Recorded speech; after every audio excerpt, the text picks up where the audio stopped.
Christmas has always smelled like pine and burnt sugar to me. But the year everything went wrong.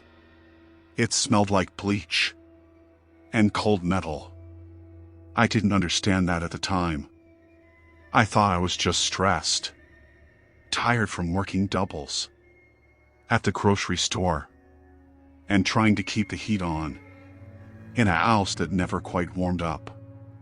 I was 29, living alone in a split-level rental on the edge of a Pennsylvania town.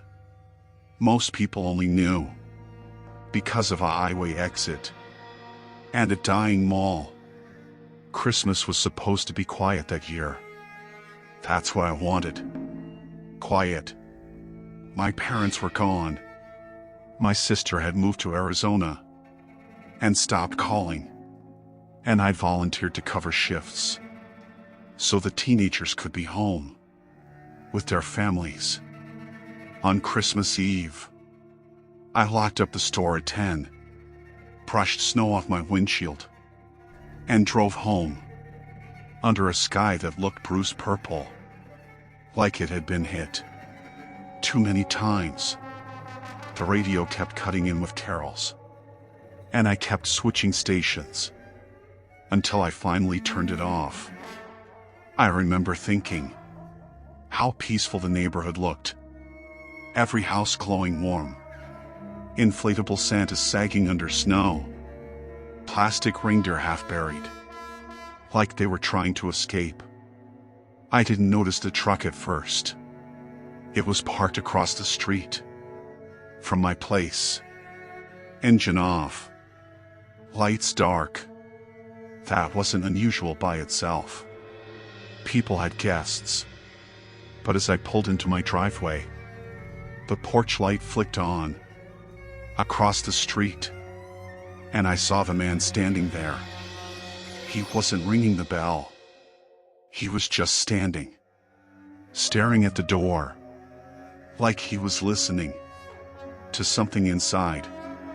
He was tall, wearing a red coat that looked too thin for the cold, the kind you buy at a thrift store because it was cheap, not because it worked.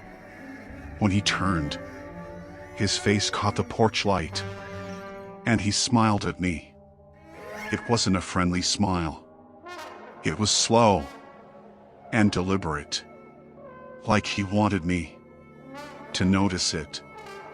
I nodded, because that's what you do in small towns.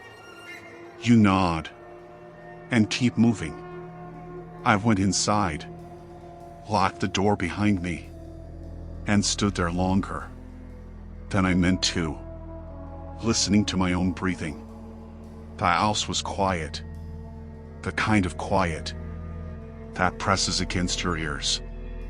I shook it off, took off my coat, and started heating up leftover soup. I told myself the guy was probably a friend of the neighbors, maybe early for a party. Around midnight, there was a knock on my door. It wasn't loud. It was careful. 3 soft taps, spaced evenly apart. I froze, with a spoon halfway to my mouth. Nobody knocked like that anymore. They rang the bell, or banged, like the house was on fire. The knocking came again. The same rhythm, polite and patient. I went to the door and looked through the peephole. It was the man from across the street. Up close, his face looked wrong. Not deformed, not monstrous, just wrong. Like he was wearing someone else's expressions. His eyes were wide and shiny, his smile too tight. He held a small wrapped box in both hands. Christmas paper with little gold bells on it. "Merry Christmas," he said. When I cracked the door, his voice was cheerful, In a way, that made my skin crawl. "I'm your new neighbor." Thought I'd introduce myself. I didn't remember anyone moving in. The house across the street had been empty for months. The owner's in a nursing home.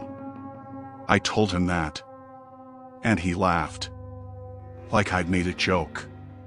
"Guess I'm early," he said. "Name's Daniel." I told him mine, because again, that's what you do. He held out the gift. I hesitated, then took it. It was light. "Didn't want you to be alone on Christmas," he said. "Nobody should be alone." There was something in the way he said it, like he knew something about me. He shouldn't. I thanked him and started to close the door, but his hand shot out, stopping it. His smile didn't change.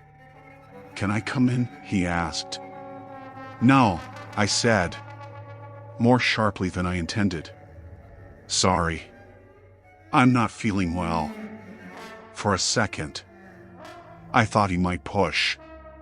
His eyes flicked past me, into the house, taking in everything he could see. Then he stepped back, hands up. "Of course," he said. Another time. I locked the door and leaned against it, my heart pounding so hard it hurt. I told myself I was overreacting. People are weird. Christmas makes people weird. I took the gift into the kitchen and opened it. Inside was a snow globe. Not a cheap one. Heavy glass. Detailed. Inside was a tiny house that looked exactly like mine, right down to the cracked front step and the crooked mailbox. I dropped it. It didn't break. It just rolled. Snow swirling inside, settling over the miniature version of my life. I didn't sleep that night. Every sound made me sit up. Every shadow looked like someone standing just out of sight. Around 3 a.m, I heard a car door slam outside. I peeked through the curtains and saw the truck's taillights fade as it drove away. I told myself I was relieved. Christmas morning came gray and silent. Snow had fallen overnight, smoothing everything into something deceptively clean. I made coffee and tried to laugh at myself. I wrapped the snow globe back up and shoved it in a closet. I planned to spend the day on the couch, watching movies and eating junk food. Around noon, my phone buzzed with a text from my neighbor, Mrs. Caldwell, the one whose door the man had been standing at. It just said, "Have you seen my husband?" My stomach dropped. I texted back that I hadn't. She replied almost immediately, saying he'd gone out the night before to help someone with a car and never came back. The police weren't answering because it was Christmas, and she didn't know what to do. I told her to come over. She arrived 10 minutes later, wrapped in a coat, too thin for the cold, eyes red and frantic. We sat at my kitchen table while she talked in circles, hands shaking around her coffee mug. She mentioned a man in a red coat, knocking late, asking for help. My mouth went dry. I told her about the knock on my door, about the gift. I didn't tell her about the snow globe. It felt too crazy. She went pale, whispering that the man had been inside their house, that Harold had gone out with him to look at something. She said the truck was parked across the street now, like it was waiting. We called the police again. This time they came. 2 officers. Apologetic, uncomfortable in the warmth of my kitchen, writing notes, like they didn't expect to use them. They went across the street, knocked on the door of the empty house. No answer. The truck was gone. They told us to stay inside and call if we heard anything. They said adults go missing sometimes. They said it was probably nothing. That night, the knocking came back. Not at my door. At Mrs. Caldwell's. Slow. Even. Polite. I watched from my living room window as her porch light flicked on, illuminating the man in the red coat. He wasn't smiling this time. He was holding something long and dark in one hand. A crowbar. My body moved before my brain caught up. I grabbed my phone, my keys, and ran out the back door, cutting through the yard, slipping on ice, heart in my throat. By the time I reached her front porch, the door was open. The house was dark and quiet. Too quiet. I went inside, calling her name, my voice shaking. I found her in the living room, on the floor, alive, but bleeding from a gash on her head. She clutched my arm and whispered. He said he was bringing Harold home. The police came fast this time. An ambulance. Questions. Lights. Somewhere in the chaos, someone found a set of keys in the man's truck, abandoned a mile away. Keys that fit the locks. On the empty house, across the street. Inside, they found a room, set up like a shrine. Photos of our houses, notes about our schedules, wrapped gifts with our names on them. And in the center, on a table, the snow globe I'd thrown away. Only this one was different. Inside the tiny house, there were 2 figures now. One standing in the doorway, one lying on the floor. They found Harold's body in the woods after New Year's, just far enough away that the snow had tried to hide what was done to him. They never found Daniel. That wasn't his real name anyway. The police said he'd been doing this in other towns, always around holidays, always choosing people who were alone. I moved out in January. I don't decorate anymore. I don't answer the door unless I'm expecting someone. Every Christmas Eve, no matter where I am, I hear those 3 careful knocks in my head, and I remember the way he smiled at me, like Christmas was something he owned, and we were just gifts waiting to be opened.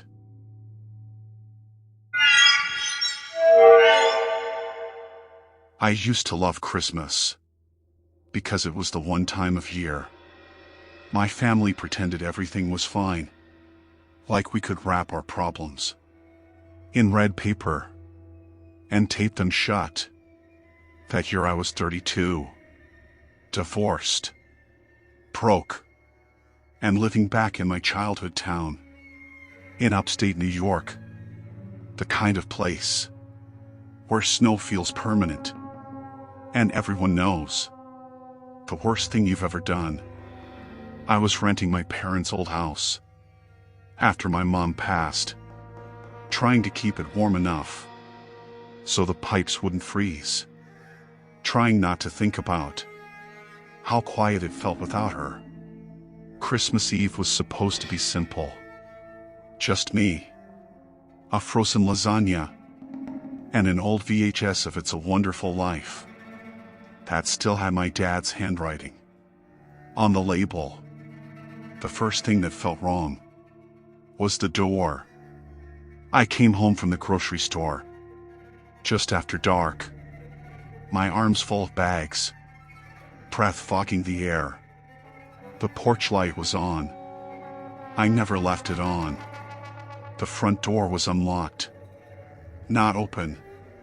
Not forced. Just unlocked.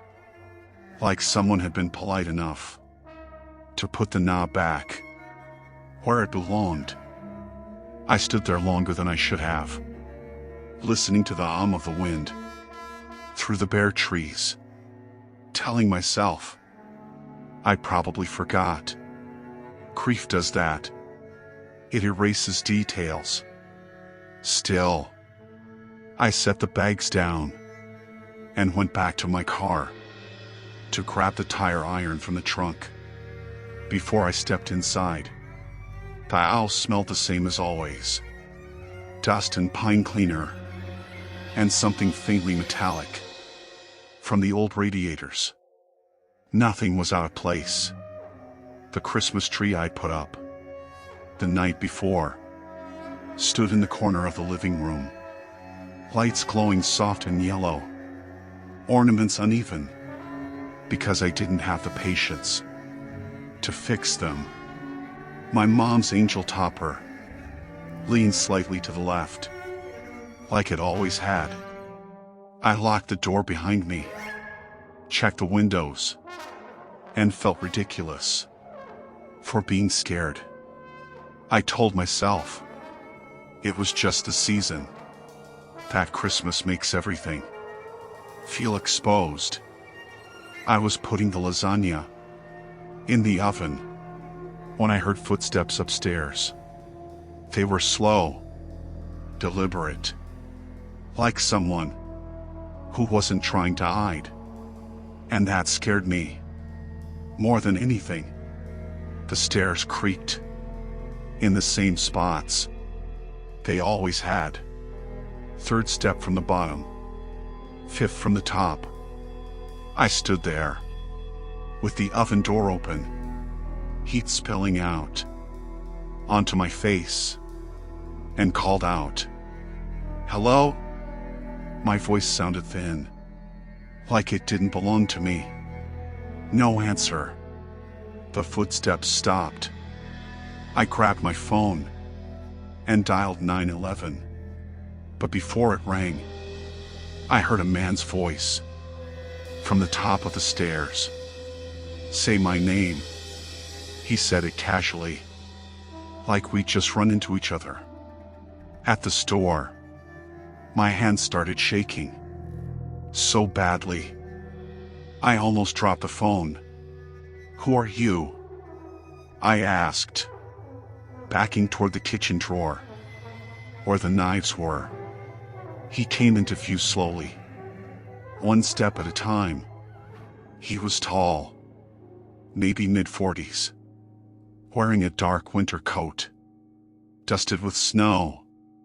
He smiled, like he knew me, like he'd been waiting. "Don't you recognize me?" he said. "I'm sorry. I thought you would." I didn't. I would have remembered. A face like that. Narrow eyes. A scar along his jaw that caught the light. He held his hands up, palms out, like he was calming a dog. "I used to come here," he said. "Years ago. Your mom used to let me stay." My stomach dropped. My mother had volunteered at the church, taken in strays of every kind. The idea that someone from her past was standing in my house, made my skin crawl. "She's dead," I said. "You need to leave." His smile flickered, just for a second. "I know," he said. "That's why I came." He stepped closer, and I saw then that his coat was bulging, heavy. I ran. I don't remember making the decision. My body just moved. I bolted past him, toward the back door, my shoulder clipping the banister. He didn't chase me right away. I heard him laugh, soft and disappointed, like I'd ruined a game. I fumbled with the lock, hands numb, and burst out into the yard. Snow crunching under my boots. The air burned my lungs. I slipped once, caught myself, and ran toward the detached garage, because it was closer than the road. I slammed the door behind me and threw the deadbolt, just as he hit it. From the other side, the impact rattled the walls. Tools fell from their hooks. He started talking through the door, his voice muffled but calm, telling me it didn't have to be like this, that he just wanted to talk, that it was Christmas. I grabbed the old snow shovel and held it like a weapon, my back against the workbench. My phone was still in my pocket. I realized I'd dropped it inside. Panic rose like bile.